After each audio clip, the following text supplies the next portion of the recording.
everybody. I am Mo of Many Colors, and I'm happy that you've decided to join me today for story time. We're going to be reading a book that was donated to us. We are an organization that passes out and gathers gently used and new children's books, and they give them out to local food pantries. All of their information is right here on Facebook. You can check them out. If you're watching on my YouTube channel, you can find the link in my bio. And pop on over, check them out, and see how you can help too. The book that we're going to be reading tonight is called Leo the Lop. If you joined us the other night, we read the original. We're now going to be reading Leo the Lop Tale 2. Leo the Lop Tale 2, written by Stephen Cosgrove, illustrated by Robin James, Serendipity book.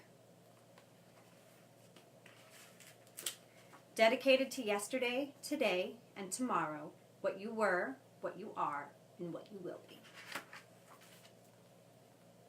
In the midst of twilight wonder, when evening shadows gently glided from branch to branch, all of the creatures of the forest softly began to fall asleep.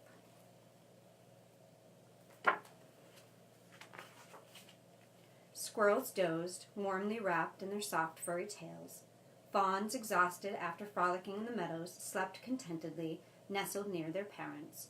Birds of all feathers nodded gently on the branches of the trees, eyes blinking, hoping to dream of beautiful flight.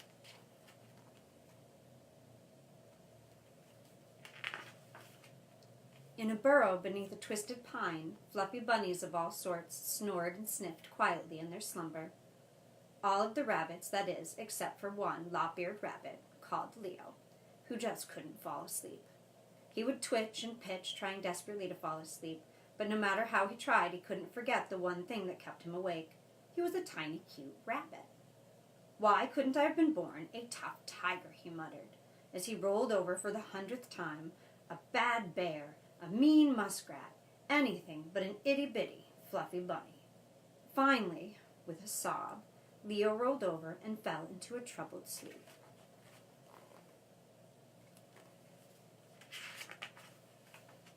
It seemed to Leo that he had been dreaming for just a moment, when like the crash of a cymbal the sun brought the beginning of a new day. He slowly rubbed the sleep from his eyes, yawned once, stretched twice, and finally tumbled from his soft bed of moss. "Oh, what am I going to do?" he mumbled as he looked into the mirror. "I don't want to be cute anymore. I want to be rough and rugged and brave." With that, he squinted his eyes, and he scrunched his nose, and he looked as tough as he could. Satisfied that he didn't look quite as cute, Leo brushed his teeth and hurried off to creature school.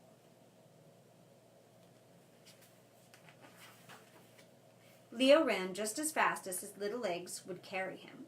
Through the twisted trail until he reached the clearing in the wood that served as the classroom. As usual, he was just a little bit late.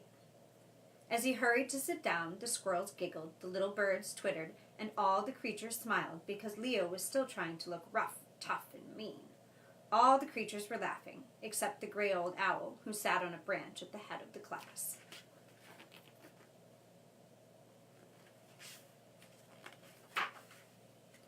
"Ahem," muttered the old owl as he covered a smile.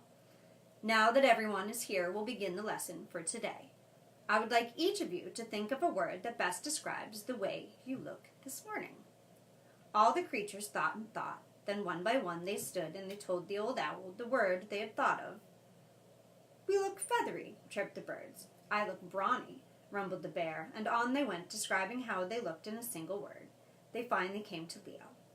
Leo took a deep breath, looked carefully about him, and then blurted out quickly, "I look brave."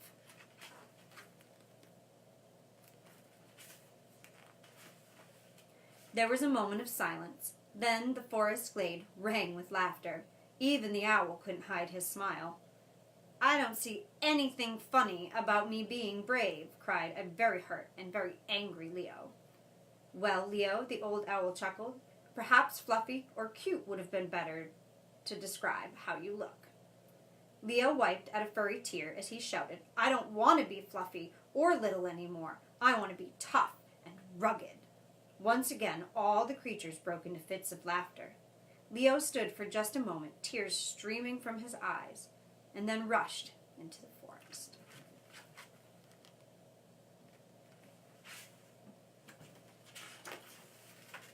He wandered the forest for hours and hours. What do I have to do? He asked himself. Maybe if I shave off all my fur or lifted weights or something. Leo gazed into the calm waters of a stream and made ugly, tough faces, but even those couldn't make him forget the words cute and fluffy. So he kept wandering farther and farther into the forest. Poor bunny. As the other creatures frisked about the forest glade, doing their daily chores, a wisp of smoke snaked through the boughs of a tree and climbed toward the sky. A brown squirrel sat on his haunches, sniffing at the afternoon air. I smell smoke, but it's probably just a campfire, he thought as he continued on his way. By dusk, though, the wisps of smoke had turned into billowing clouds, and suddenly all around the clearing, flames shot high into the air.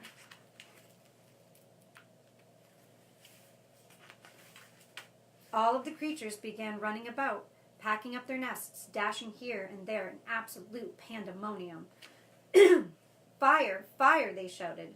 The old gray owl fluttered to the ground in the center of the glade and shouted, Now everybody, just slow down and don't panic. The animals gathered around as the owl continued. We must all be as calm as possible or someone will get hurt. Now is everyone here? They all looked around and then someone shouted, Yes, it looks like we're all here. All of us, that is, except that little rabbit, Leo. The owl thought for a moment and then said, We'll just have to hope that he's outside the fire area. Now we all must leave and move to safety. They all looked about the clearing, but the smoke was so thick that no one could see which way to go.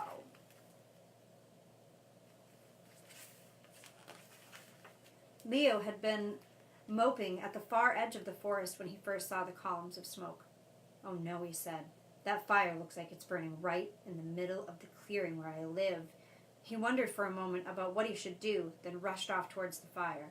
He ran and ran until he ran out of breath, and then he ran some more. Finally, he reached the edge of the smoke and flames that enclosed the clearing where he lived. To his dismay, he could find none of his friends. Oh dear, he thought. They must be trapped inside. Without a second thought for his own safety, he crouched real low to the ground and began to follow the path into the clearing through the thick gray smoke.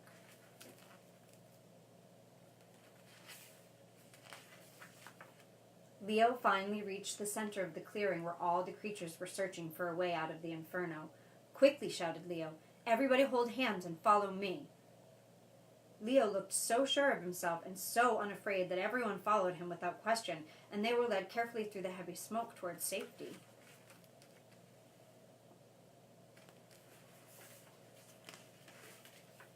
Finally, they reached the safety of a hill on the far side of the forest, away from the fire. All the animals gathered around Leo, cheering and shouting.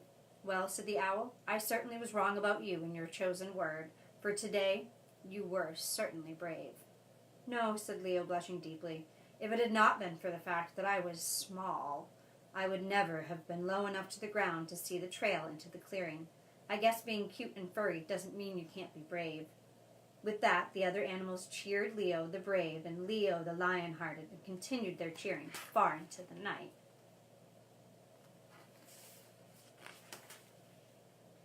So if you're cute and furry, or even if you're not, remember Leo the lion-hearted and the lesson that he got. The end. I think the moral of this story is that no matter your size, you absolutely 100% can be just as brave as the biggest person around. You always have the power to stand up, not only for yourself, but for those around you, which includes bullying. So if you ever see any bullying, you find an adult and make sure that you have found a way to stand up for the person being bullied. I am so happy that you joined me tonight. If you would love to see me dress as a particular character and read you a story, or if you would like a specific book read to you, please have your parents message me, and I would be happy to do that for you. Depending on where you are in the world, have a great day or sweet dreams. Good night.